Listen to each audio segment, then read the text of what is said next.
Welcome back to the Idle Talk Minis, and today I was getting something done for another mini I'm about to make, but I noticed that in my note-taking task app thing, that I had a full-blown review for a movie that TikTok made me watch for a series I was going to call TikTok Made Me Watch It, and where that stems from is just pretty much I thought I was a professional. What that stems from is pretty much you ever just be doom scrolling on TikTok and then you'll see a clip of a movie or a show and then you just have to swipe to the right, go on that profile and see if there's any more clips or other posts about that show. So I saw this clip and I immediately sent it to a group chat that I was in at the time because I was living in Baltimore visiting my friend Malik, and so I put in that little house group chat. I'm like, yo, we need to watch this, and I sent the link and they're like, yeah, we're down. And then Malik went to go visit a friend, so it was just me and his housemate, and so we watched this movie called Above the Shadows. It's pretty much the same format of how I did the Yellow Jackets season 1 and 2 minis, where I would just take a bunch of notes, read them back to you, and then trying to like boggle my brain. So we're gonna follow that same format. So Above the Shadows, I do vaguely remember this movie, and I think I gave it like a 6. I think it was a 6 out of 10, just my initial rating right there. But let's get into it. First, we start off with a girl who's ignored by her family. And there's a cute little moment where only the mother cares for her, and then the mom dies. Boom. So we're kicking off this movie strong. After the mom died, the girl slowly became invincible. And you're gonna ask me, what do you mean by that? I mean, literally, the dad and the other siblings just moved on with their life as if that person never existed, which was pretty weird. So now she's an adult at this point of the movie.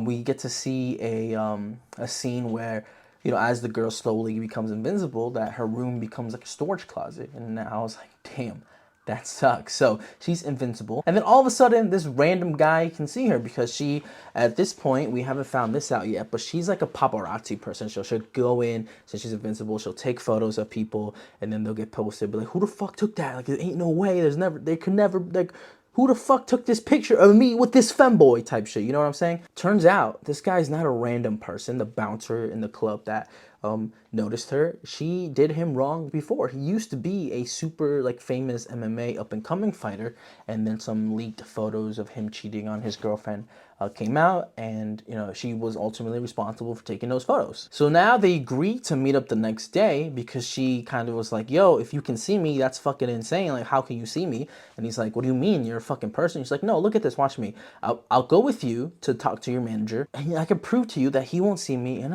I'll even help you out. And so we get a scene in a bar where this guy is like, yo, you could do this like show, this poker show, and you'll get $800 a week. And then the girl's looking over in the contract. She's like, actually, it says 1,200 on here. So, and he's like, oh, I thought it was 1,200. And he's like, oh yeah, you right, my bad. So he tried to take some of my boy's money. So then he believes her. So they agree to meet up the next morning, and we kind of get to know the boxing MMA guy. He's got like a sad backstory. I don't really remember it. So we're gonna proceed to the next note.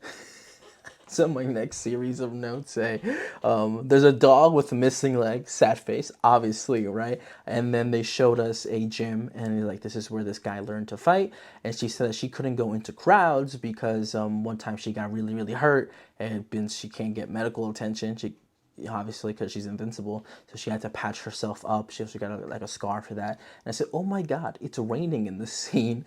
Immediately after the raining note, it says, are they about to fuck? And the whole movie, there's just like this sexual tension between the two of them, and I guess it's because she's never had sex, probably, and so she's just really, really like horny, I guess. So there's that tension there, and so it turns out after some blackmail and some snooping of photos, she gets that guy a fight. And it's a big fight because it's the first time he'll come back after being disgraced. And so she thinks if she can get him the career that he's always wanted, that she'll break a curse or something that made her invincible. But that's not even anywhere close to what the actual lesson that this movie is trying to teach us here. We get a nice little training montage, and then my next note immediately afterwards is like, homegirl is trying to impress. She came dressed to impress, so I think that was pretty funny. And my next note after that says, oh my god, he won the fight, and the reporter's asking him why is he not celebrating, and then he looks at the reporter and he's like, oh, I plan on celebrating. And then I put, they're having a cute little date on the deck, and I have these little hand covering emojis because they did fuck. They end up fucking on the deck. My next note is a little weird after they have the little like hand emoji thing. It says, just because people don't see you doesn't mean you don't exist. And I think that was playing on the part of that there was a paparazzi on the deck with them after, because obviously it's a big deal that he won, and then he took a photo of them, and you can't see her. You can't see her at all, and she's like a blur, like a black blur, and I think that was where I got that like little like life advice from. So just because people don't see you doesn't mean you don't exist, fam. My next series of notes goes the following. Oh my god, our homegirl is blackmailing the next fighter so he can fight our boy. I said our girl Holly is head over heels for this guy. So apparently the main character's name is Holly. And I said, not his ex hitting him back up. And I said, oh, she's a little jealous. She's hating on X hard right now. No, actually the X was hating on the like, yo, who's the girl? Who's that girl? Like, what, like, are you still not hung up over me? Like, what do you, like, what's up? And he's like, bro, relax. Like, I'm doing me, pretty much. That's how that conversation went. And then after he hangs up, and then she's like, yo, I just want to see you. Like, I miss you. And like, I just want to like be friends. And then that makes our boy conflicted. So we hate our boy at this point. So now after she secured a fight, he beat him. Imagine he beat her. He beat the guy because she blackmailed him hard because he had sex with an underage girl. I think she was like in 10th grade or something like that. So she was blackmailing him with that. Yo, you gotta throw the fight. You can't actually think you're gonna win this. And he's like, and then so there's like this tension in the fight. He's like, yo, I can't believe you like this. And he's like, huh? I'm gonna beat your ass. What do you mean? And so our boy doesn't know anything about this exterior like blackmailing up to this point. So he wins that. We don't even know if he was gonna win it originally, but the guy ended up throwing the fight because she has this information on him. So she tries to go and blackmail the next fight, and she can't. Do you know why? Look at me. Do you know why she can't? Because that man is a wholesome man. He takes care of his mom. He has a nice apartment. He goes out and he jogs, and she can't get any dirt on this guy. She can't even like go into his bathroom because he's invincible still. Like she can't take pictures of any drugs or any medicine because this guy is literally taking his vitamins and walking his dog and taking care of his grandma, buying them groceries and shit. So she can't be like, I can't even do nothing right now. And my next two notes are like, oh my god, his sister, oh no, oh my god, the main character's sister is pregnant. So she was snooping in like her sister's house. She was like, "Oh, I'm gonna grab some clothes. I'm gonna go on a cute date or whatever." And she sees the pregnancy test, and then the sister throws it in the garbage after she takes it, and then she goes and she snoops in somebody's garbage, and she's like, "Oh, my sister's pregnant. That's crazy." And then immediately after that note says, "Oh my God, her new man is on a date with his ex." And so she goes and she finds out and she sees it. She's like, oh, "What the fuck is happening?" And then he's like, whoa, it's not what it looks like. And then, you know that classic trope in movies where like oh, I don't even want to talk to you, and she runs away type shit. So that's what really happens. My next series of notes goes, oh my god, their first fight. LMAO, not are you spying on me? The drama in all caps. And he just found out at that point that she was fixing his fights for him. He was like, whoa, what do you mean? I've worked so hard to get back to where I gotta be. Like I thought you were just scheduling these fights for me. And she was like, nah. And he was very upset. I put appropriate response because if you was a washed up MMA guy and you thought your hard work was finally paying off, and it turns out it wasn't because this girl was using blackmail and her special abilities to do that, I would feel some type of way too. And so I labeled that as an appropriate response, and then I put immediately after that, oh my god, sad girl montage, because as in any movie that has followed this trajectory of events as I've told them to, of course there would be a sad girl montage. After that, I said maybe Holly needs to look deeper into her past, because maybe the riddle isn't about making amends with who she wronged. My next note says she just went off on him and he was like, I didn't say that, and he's right, because he deadass didn't say that, because I was taking notes. So I don't know how she thought she could gaslight my boy, but mission not accomplished, bitch. Oh my god, and there was a moment where she was raging and Shorty broke the last thing her mom gave her, and I put unhinged. And Malik's housemate is like a super smart person and like a doctor or something. I don't know what they do. But they were like, she probably has to process her mom's death from an adult brain. That's a literal quote that I wrote down. And I was like, that sounds pretty smart. And after that unhinged like moment, she goes to look at herself in the mirror, and guess what? Guess what? I'll pause. Guess what? She can't see herself in the mirror anymore. So I was like, what the fuck is even happening right now? You know that guy that she's been blackmailing people for?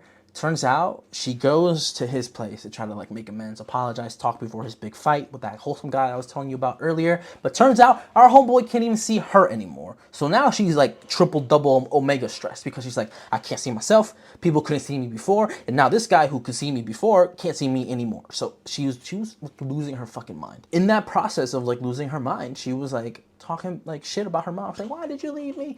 You know, as ungrateful children do. And I said, girl, you gotta process this hurt. That's literally what my next note says. Girl, process this hurt, please. She just goes and tries to snoop in on her sister again. And she's in the bathroom, the sister, and her man, who is like a European like bike salesman or something like that. Something weird. Like they made a note of it, like that he was like not from this country or something. But so they're talking with each other in the bathroom, and then the sister goes and tips over the fucking garbage where the pregnancy test was, and then the pregnancy test comes out because the sister was always worried. She's like, I don't want to do this. I don't want to have a baby. I'm not ready. Da, da, da. And then the guy's like, oh my God, we're going to have a baby. That's so fucking cool. And so she has a brother. She has a brother, and he's like a weirdo. He takes like videos of people's knees. Don't get me started on that. I haven't written a note on that, but I do remember that. But like, you know, I haven't like taken note of that because I feel like all that weird shit could have just been taken out. And so she helps her brother talk to his crush because he has videos and videos and videos of like her passing by every single day, and she's noticed, like she's picked up on that he kind of likes her.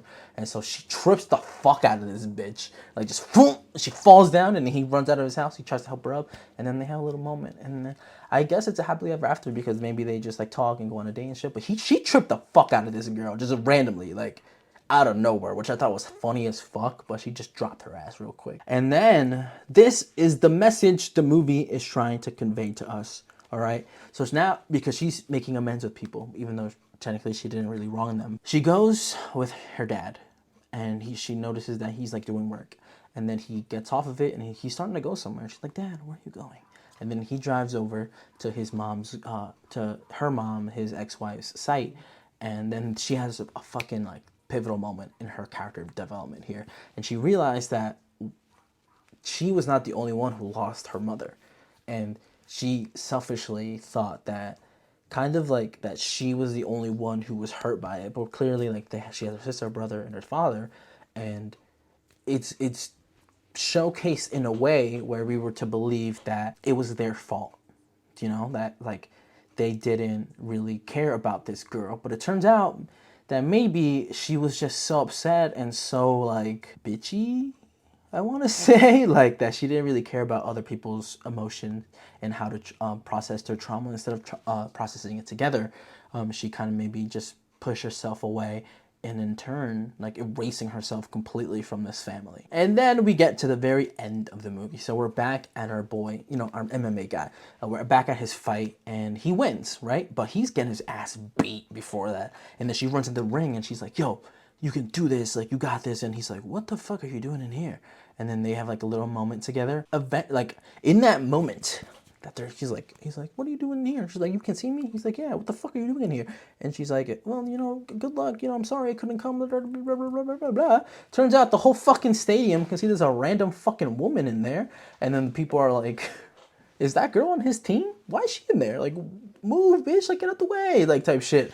And then so they take her out of the ring, and he eventually wins. And he's like, no, she's with me. I'm sorry, you know, it's a big mix-up. And then she has a moment with his ex, and she's like, yeah, I realize like that you don't want me back. You like that girl, so go get your girl. And he's like, all right, bam, I'm gonna go get it. And then I put my next note, not the spell being broken. And so after all of this, right? People see her, and the spell's broken, whatever spell it was. And I'm like, at the end of this movie, I'm like, why did like everybody like forget about her, right? She can finally see her sister, her brother, her dad, and they're like, oh my God, where you been? And she's like, like, oh, I've been gone, like type shit. I'm like, what the fuck do you mean? Where have you been? For like you, it's like she's never existed, and for her, she's just been in fucking limbo for her entire life, pretty much. And I didn't like that ending. I was like, this is I'm like, I have more questions than I did walking into this. But that was Above the Shadows that TikTok made me watch. Because that one fucking clip of like in the bar scene, that's what got me. I'm like, we gotta go watch this. This movie sounds dope as fuck. And it was a 6 out of 10, and I don't regret it. I don't regret watching it, and I don't regret giving it this rating. But that was today's Idle Talk Mini. I got a ton of stuff right here that you can't see that I'm gonna get ready for to record. But other than that, I'll see you on the next one. And follow me on Letterboxd, as I'm gonna fucking try to make a review for Letterboxd on my phone right now. So see you later.